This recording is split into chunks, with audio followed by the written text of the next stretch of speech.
ஆலயம் உனக்காக.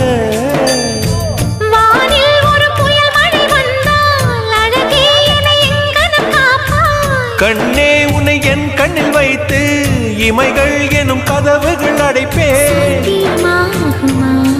நான் சத்தியம் செய்யவா? தொடு தொடுவெனவே வானவில் என்னை தூரத்தில் அழைக்கின்ற நேரம். உவா